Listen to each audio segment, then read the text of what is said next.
So hello guys, may buntag sa tanan. So may ako sa kasalan. So tanan mo kayo suga sa ulan. So ang naglisod na pagluto kayo ito sa ulan. So tanan mo guys, ang luyo. Sabi pag ulan. So trawan ligod sa mo.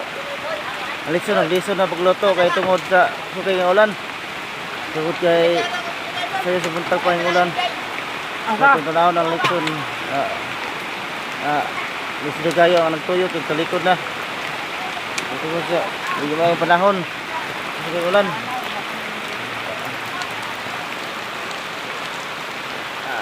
Ang luto. Lisod may trapal karon kay tungod sa gamay nga trapal. Kanya sugay nga ulan, so gamay ra kay na kakaigo. So mo na ang naglitson. Diba?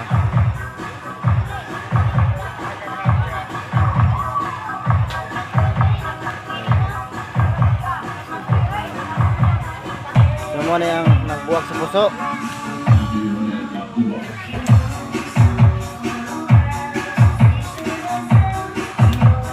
Mo na akong yaya nga naghini sa raha sa mga palihog. Mga parahugas. Mga parahugas, kaway-kaway. Oh. Kaway-kaway sis. No.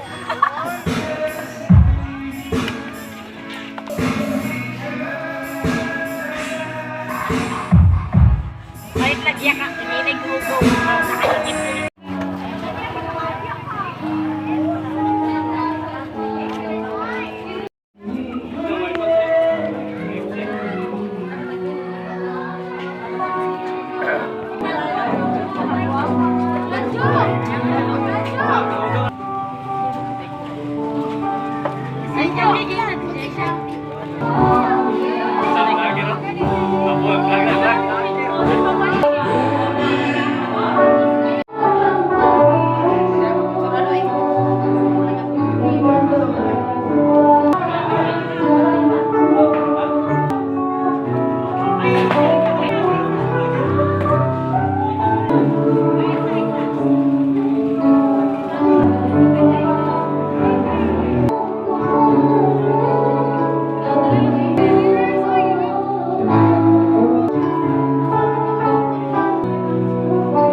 Ride together with the if there's someone who can share.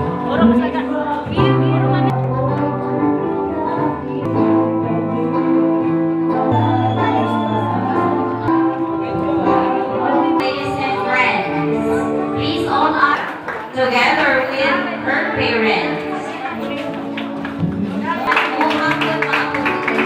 Journey, let us draw inspiration from the words of Corinthians chapter 13 verses 4 to 7. It does not invade, it is not self-seeking, it is not easily angered, it gives monsters.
Toribio, together with Class Senior, together with Miss Zela Ibar, Mr. Samson Rosaldo Jr., together with Miss Fair Athena Venice Du, May Gomez, ang groom.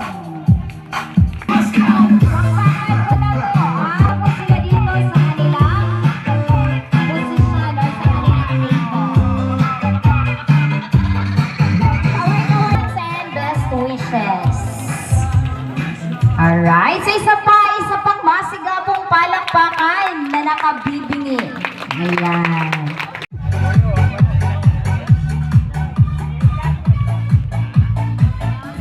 Sa mga VIPs po dyan, relatives and friends of the bride and the groom, pwede na po kumain. There are a lot of seats vacant dito po sa loob.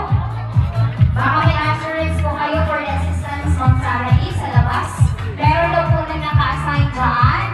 Hingi na po kayo na isa-isa ng ating bride and groom. Please help yourself po and be comfortable. Labas. Doon po sa mga VIPs, you can enter po dito sa loob. You are very much welcome sa loob.